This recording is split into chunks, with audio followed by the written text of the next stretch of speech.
10:21 de la mañana en la costa este de Estados Unidos. Como decíamos hace un momento, en cualquier momento interrumpíamos programación. Ahí estamos con las palabras del presidente de Estados Unidos, Barack Obama, en esta asamblea número 67 de la ONU. California, hijo de un abogado y una música. Como un hombre joven, Chris se unió a las fuerzas de paz y enseñó inglés en Marruecos y llegó a amar y a respetar el pueblo de África del Norte y de Oriente Medio. Él llevó ese compromiso a través de su vida. Como diplomático, él trabajó en Egipto y en Siria, desde Arabia Saudita hasta Libia. Él ha sido conocido por caminar las calles de las ciudades donde trabajó, probando alimento, conociendo tantas personas como podía, hablando árabe incluso, y siempre con una sonrisa en su rostro. Chris llegó a Benghazi en los primeros días de la revolución libia. Llegó en un avión de carga. Como representante de los Estados Unidos, ayudó al pueblo de Libia mientras ellos resolvían un conflicto violento, cuidaban de los heridos y llevaban a cabo una visión para un futuro en el que los derechos de todos los libios serían respetados. Y después de la revolución, él apoyó el nacimiento de una nueva democracia, mientras los libios llevaban a cabo sus elecciones y construyeron nuevas instituciones, y comenzaron a avanzar después de décadas de dictadura. Chris Stevens amó su trabajo. Llevó con orgullo el país al que le sirvió y dio dignidad en el pueblo que realmente conoció. Hace 2 semanas llegó a Benghazi para revisar planes para establecer un nuevo centro cultural que asimismo permitiera la modernización de un hospital. Y en ese momento, el complejo estadounidense llegó bajo ataque. Junto con 3 de sus colegas, Chris fue asesinado en la misma ciudad que él ayudó a salvar. Tenía 52 años. Les digo esta historia porque Chris Stevens representó lo mejor de los Estados Unidos. Asimismo, como con sus compañeros, construyó puentes entre culturas y se incorporó muchísimo en la cooperación internacional que las propias Naciones Unidas representa. Actuó con humildad, pero también se levantó por un grupo de principios, una creencia de que los individuos tienen la posibilidad de determinar su propio destino, vivir con libertad, con dignidad, con justicia y oportunidad. Los ataques contra civiles en Benghazi fueron ataques contra los Estados Unidos. Agradecemos por la asistencia que recibimos del gobierno libio y también del pueblo libio. No debe haber duda en que nosotros no vamos a descansar en buscar a los asesinos y traerlos ante la justicia. Y también aprecio que en los últimos días los líderes de otras naciones en la región, incluyendo Egipto, Túnez y Yemen, han tomado pasos para asegurar las instalaciones diplomáticas y han llamado a la calma. Y asimismo las autoridades religiosas alrededor del mundo. Pero comprenden que los ataques de hace 2 semanas no son simplemente un asalto a los Estados Unidos. También son un asalto a los propios principios sobre los cuales las Naciones Unidas fueron fundadas. La noción de que el pueblo puede resolver sus diferencias de una forma pacífica y que la diplomacia puede tomar el camino en vez de que lo haga la guerra, y que en un mundo interdependiente todos tenemos una responsabilidad en el trabajo hacia una mejor oportunidad y una mejor seguridad para nuestros ciudadanos. Si nosotros somos serios en cumplir estos ideales, no es suficiente poner más guardias enfrente de una embajada o poner discursos de lamentar por hechos de violencia del pasado. Si somos serios con estos ideales, debemos hablar con honestidad sobre las repercusiones de esta crisis, porque enfrentamos una opción entre las fuerzas que nos dividen o las esperanzas que todos tenemos en común. Hoy debemos reafirmar que nuestro futuro será determinado por las personas como Chris Stevens y no por personas como sus asesinos.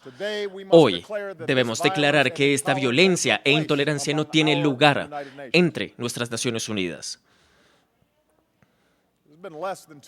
Ha sido menos de 2 años desde cuando un vendedor en Túnez se prendió a sí mismo en fuego en protesta de la opresión y la corrupción en su país y levantó lo que terminó de conocerse como la Primavera Árabe.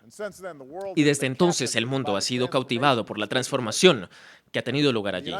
Y los Estados Unidos han apoyado esas fuerzas de cambio.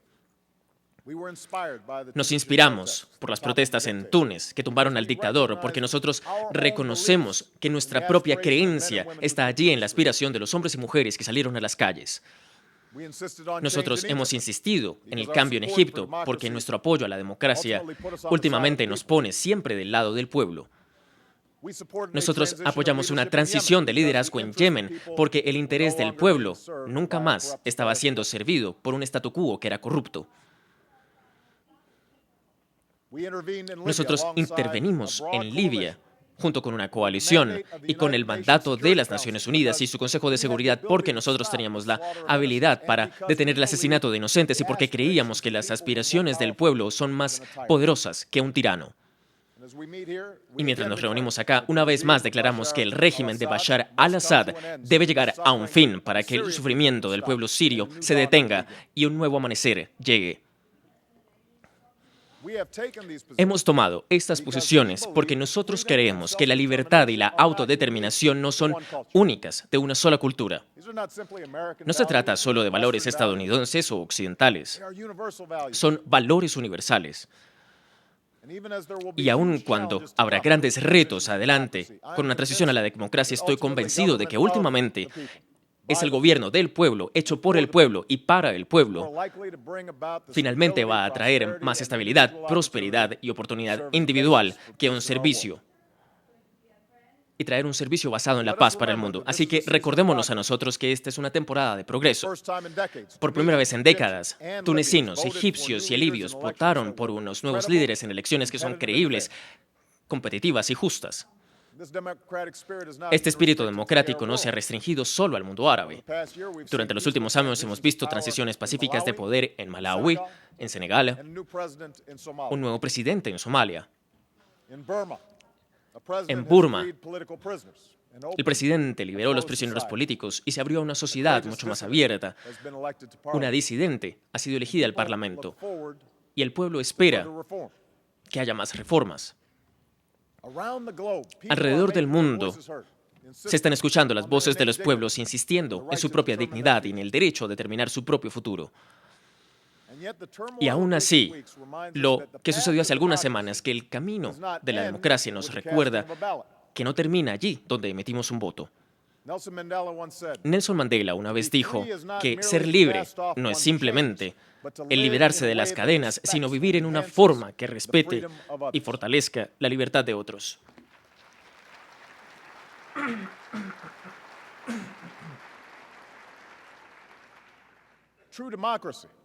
La democracia demanda que los ciudadanos estén allí y que tal vez que los ciudadanos se puedan abrir sin que haya corrupción. Depende de la libertad de los ciudadanos para que hablen según su mente y se reúnan sin miedo y bajo el imperio de la ley, del proceso y de la garantía que le permite esta libertad a las personas. En otras palabras, la democracia real, la libertad real es un trabajo duro. Aquellos en el poder tienen que resistir la tentación de sacar de lado a sus disidentes. En tiempos económicos duros, los países a veces resisten a la tentación de buscar enemigos allí y afuera en vez de concentrarse en el trabajo de la reforma. Y mucho más, siempre habrá esos que rechazan el progreso humano, dictadores que se sostienen y se aferran en el poder, intereses corruptos que dependen no en el statu quo, y extremistas que siempre levantan las llamas del odio y de la división. Desde Irlanda del Norte al sur de Asia, desde África hasta las Américas, desde los Balcanes hasta el Pacífico, hemos visto convulsiones que pueden acompañar las transiciones a un nuevo orden político. Ese tiempo en el que los conflictos se levantan al lado de las líneas de la raza o de las tribus. Y muchas veces ellos se levantan de las dificultades de buscar una reconciliación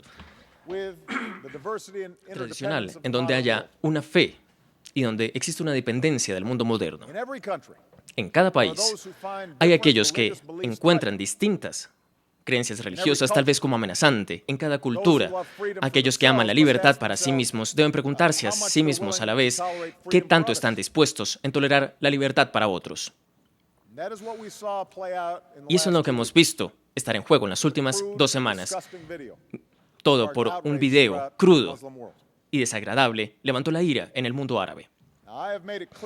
He dejado en claro que los Estados Unidos y su gobierno no tienen nada que ver con este video, y yo creo que su mensaje debe ser rechazado por todos aquellos que respeten a la humanidad, que nos es común. Es un insulto no solo a los musulmanes, pero también a los Estados Unidos. Como la ciudad se ha visto antes levantada en este concepto, en cada fe, en cada propósito, somos el hogar de musulmanes, incluso aquí en esta nación. Respetamos la libertad de religión, tenemos leyes que protegen a los individuos de ser atacados solo por la forma como se ven o por lo que creen. Comprendemos por qué las personas reciben esto como una ofensa, porque millones de nuestros ciudadanos están entre ellos. Y yo sé que algunas personas se preguntan por qué simplemente no vetamos este video. Y la respuesta está inscrita en nuestras propias leyes. Nuestra Constitución protege el derecho a la práctica del derecho de la expresión. Aquí en los Estados Unidos, publicaciones provocan ofensa sin límite. Como por ejemplo, yo, como muchas personas, somos cristianas y tal vez no tomamos ira por las ofensas contra nuestra religión. Como presidente de nuestro país y comandante en jefe de nuestro ejército, yo acepto que las personas van a llamarme cosas terribles, tal vez todos los días. Y yo siempre voy a defender su derecho a hacerlo.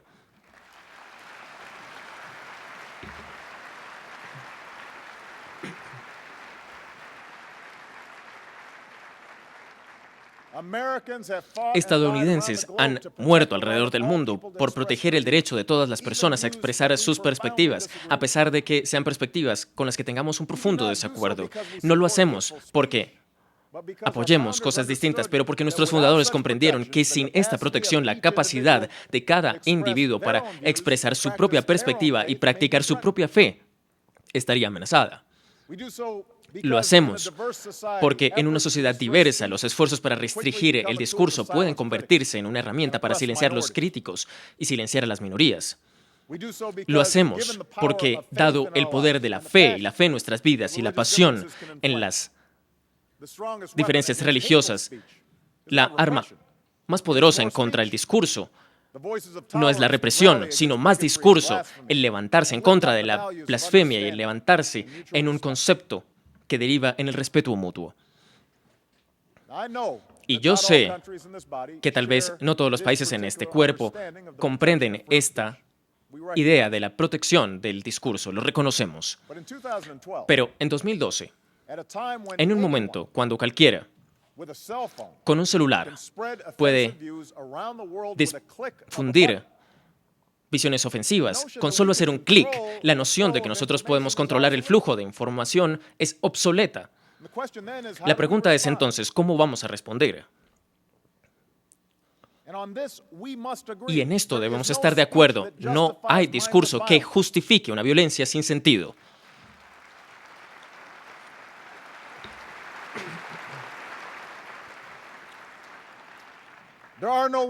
No hay palabras que puedan excusar el asesinato de inocentes. No hay video que justifique un ataque a una embajada. No hay posibilidad que provea una excusa para que las personas destruyan construcciones en Líbano o en Túnez o cause destrucción en Pakistán.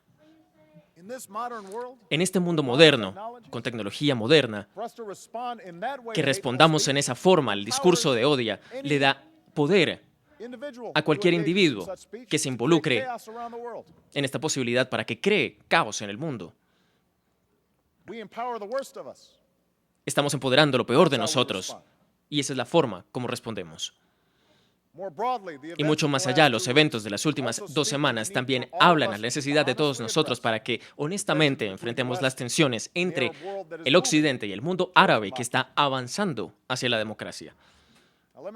Y déjenme ser claro, así como no podemos resolver todos los problemas en el mundo, los Estados Unidos no tiene y no buscará dictar el resultado de las transiciones democráticas en el exterior. Nosotros no esperamos que otras naciones estén de acuerdo con nosotros en cada tema.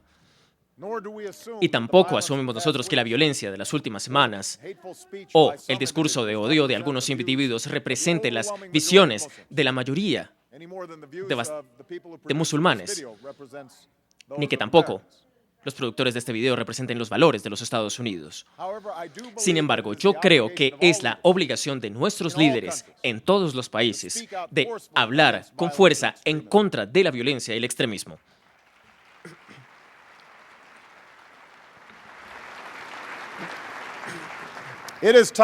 Es tiempo para que marginalicemos a aquellos que, aun cuando no directamente se confortan en la violencia, utilizan esa posibilidad de la violencia para que sea el centro organizador de su política.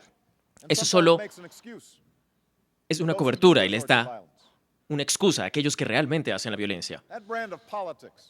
Esa marca de políticos que buscan una lucha en contra de sur y de norte, oeste y occidente, hindúes en contra de judíos y cristianos. Ellos no pueden entregar realmente una promesa de libertad. A la juventud le ofrece solo una falsa esperanza. Quemar una bandera estadounidense no hace nada para proveer a un niño con educación. Golpear un restaurante y dañarle las ventanas no va a llenar un estómago vacío. Atacar una embajada jamás va a crear un empleo. Ese tipo de políticas solo hacen mucho más duro lograr lo que nosotros queremos buscar juntos: educar a nuestros hijos, crear la oportunidad que ellos merecen, proteger los derechos humanos y extender la democracia y su promesa. Comprendan, Estados Unidos jamás se va a retirar del mundo. Vamos a traer justicia para aquellos que dañan a nuestros ciudadanos y vamos a estar del lado de nuestros aliados. Estamos dispuestos de ser compañeros de cualquier nación en el mundo que realmente busque inversión, tecnología, energía, desarrollo, todos los esfuerzos que pueden desarrollar el crecimiento económico para todos nuestros pueblos y estabilizar el cambio democrático. Pero tal esfuerzo depende de un espíritu de interés mutuo y de respeto mutuo. Ningún gobierno o compañía, ninguna escuela o organización no gubernamental llega a trabajar en un país si su gente está en peligro. Para que las alianzas sean efectivas, nuestros ciudadanos deben estar seguros y nuestros esfuerzos deben ser bienvenidos. Una política basada solo en el odio, una basada en la división del mundo entre nosotros y ellos, no solo deja atrás la cooperación internacional, también últimamente mina a aquellos que la toleran. Todos nosotros tenemos un interés en levantarnos en contra de estas fuerzas. Recordemos nosotros que los musulmanes han sufrido lo más duro en manos de los extremistas. En el mismo día que nuestros civiles fueron asesinados en Benghazi, un oficial policial turco fue asesinado en Estambul días antes de su propio matrimonio. 10 yemeníes fueron asesinados en Sanaa. Niños afganos fueron lamentados por sus padres tras ser asesinados por un ataque suicida de un extremista. El impulso hacia la intolerancia y la violencia debe ser distinto, pero no puede ser contenido.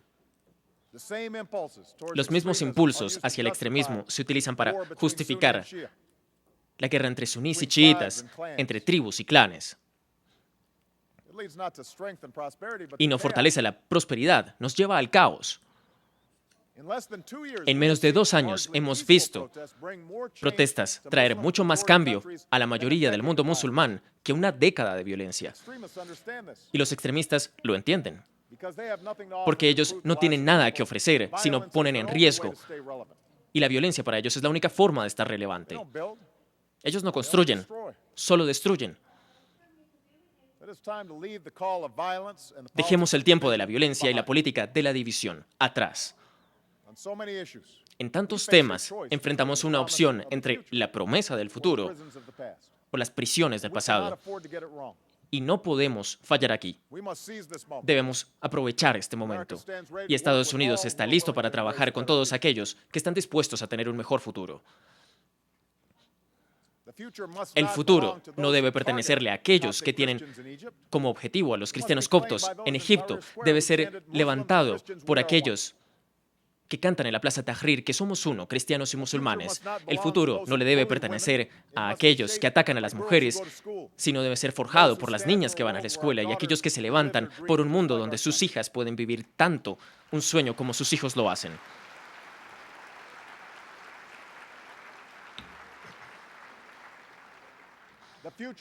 El futuro no le debe pertenecer a aquellos corruptos que roban los recursos de los estudiantes, sino de los estudiantes y los visionarios, los trabajadores que buscan mayor prosperidad para todos. Esos son los hombres y mujeres de los que Estados Unidos está al lado y tiene al lado. Esas son las visiones que nosotros apoyamos. El futuro no le debe pertenecer a aquellos que atacan y mofan al profeta del Islam. Para ser creíbles, ellos deben condenar cualquier imagen cuando se vea a Jesucristo mofado, o cuando una iglesia es atacada, o cuando se niega un holocausto. Condenemos la violencia en contra de los chiitas y de los sunitas. Es tiempo para abrazar las palabras de Gandhi. La intolerancia es una forma de violencia y un obstáculo para el crecimiento del espíritu verdadero de la democracia. Juntos nosotros debemos trabajar hacia un mundo en el que nosotros somos fortalecidos por nuestras diferencias y no definidos por ellas. Eso es lo que representa Estados Unidos. Esa es la visión que nosotros apoyamos. Entre israelíes y palestinos, el futuro no le debe pertenecer a aquellos que se dan la espalda en el prospecto de paz. Dejemos atrás a aquellos que buscan el conflicto, aquellos que rechazan el derecho de Israel de existir. El camino es duro, pero el destino es claro. Un Estado seguro de Israel y un independiente Estado de Palestina, próspero.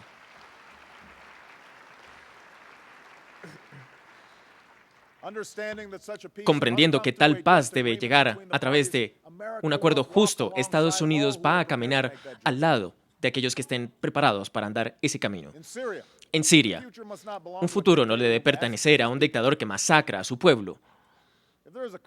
Si hay una causa que manda protesta pacífica en el mundo, es ese régimen que tortura a los niños, que lanza rockets a los complejos residenciales, y debemos estar comprometidos para garantizar que lo que comenzó con ciudadanos demandando sus derechos no termine en un ciclo de violencia sectaria. Juntos nosotros debemos estar al lado de esos sirios que creen en una visión diferente, una Siria que es unida, incluyente, con niños, donde no tienen que tener miedo de su gobierno y donde todos los sirios tienen una posibilidad de decidir en su gobierno.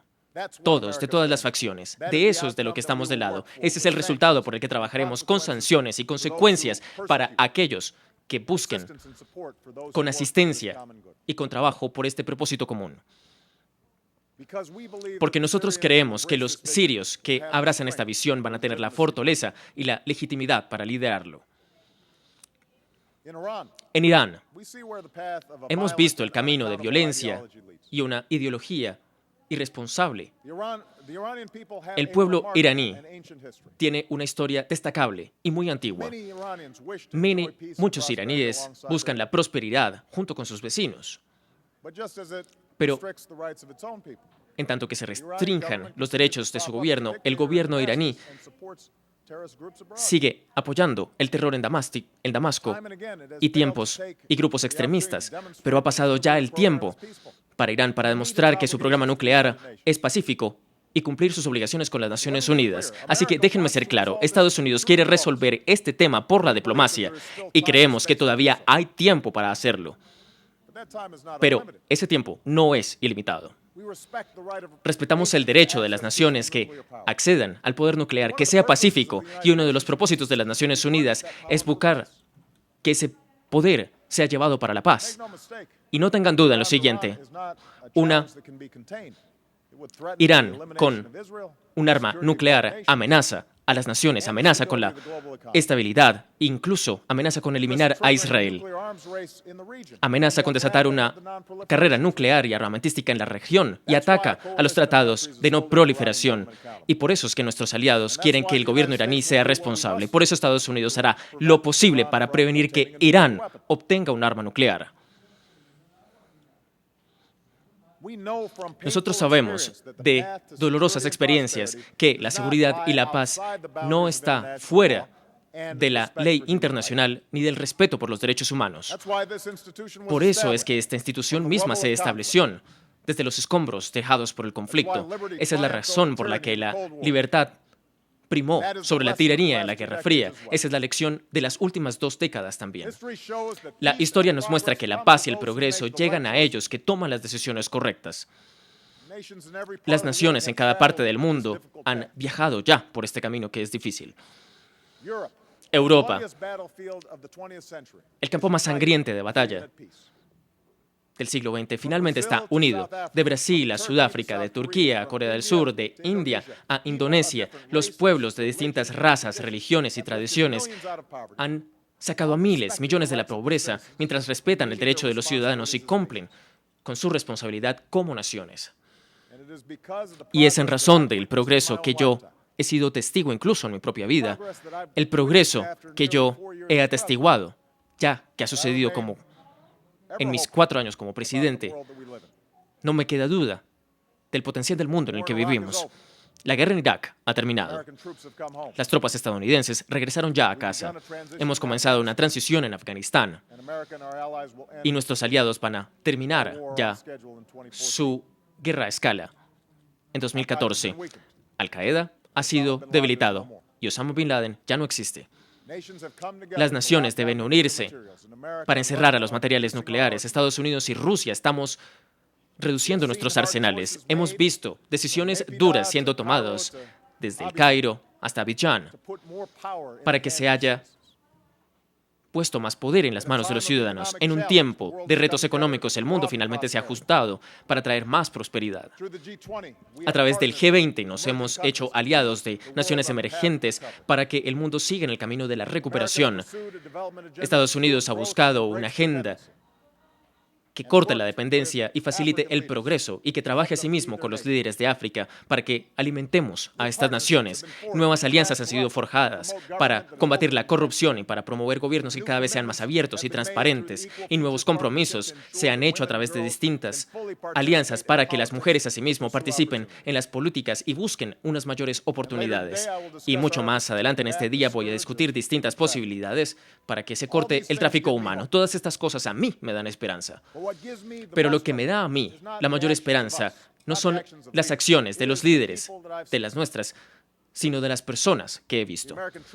Las tropas estadounidenses que han arriesgado sus vidas por extraños, que están mucho más allá del mundo. Estudiantes en Yakarta o en Seúl que utilizan su conocimiento para mejorar y hacer mejor la humanidad, que se levantan en una plaza en República Checa o que buscan en cualquier lugar una mejora de sus aspiraciones. Los jóvenes en las favelas de Río, en las escuelas de Mumbai, cuyos ojos brillan de promesa, estos hombres, mujeres y niños de cada raza, de cada fe, me recuerdan a mí que por cada turbamulta que sea violenta, hay miles de millones alrededor del mundo que comparten similares esperanzas y sueños.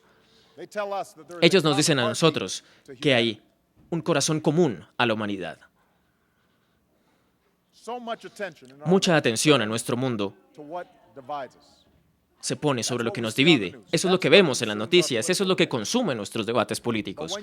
Pero cuando ustedes sacan todo de lado, las personas en el mundo, en todo lugar, realmente buscan la posibilidad de determinar su propio destino, la dignidad que viene con el trabajo, la tranquilidad que viene con la fe y la justicia que existe cuando los gobiernos sirven a su pueblo y no al revés. Los Estados Unidos de América siempre va a estar al lado de estas aspiraciones para que nuestros pueblos sea así y también para los pueblos de todo el mundo. Ese fue nuestro propósito fundador. Eso es lo que nuestra historia nos enseña. Eso es lo que Chris Stevens trabajó en su vida. Y yo les prometo a ustedes lo siguiente. Después de que los asesinos sean traídos a la justicia, Chris Stevens y su legado va a vivir en las vidas que él mismo tocó, en los miles que marcharon en contra de la violencia a través de las calles de Benghazi, en los libios que cambiaron su foto de Facebook para poner una de Chris, en los signos que decían simplemente Chris Stevens era un amigo de todos los libios. Ellos deben darnos esperanza. Ellos deben recordarnos a nosotros que en tanto que nosotros trabajemos por ellos, la justicia se hará y la historia estará de nuestro lado y en la búsqueda de la libertad jamás seremos reversados. Gracias.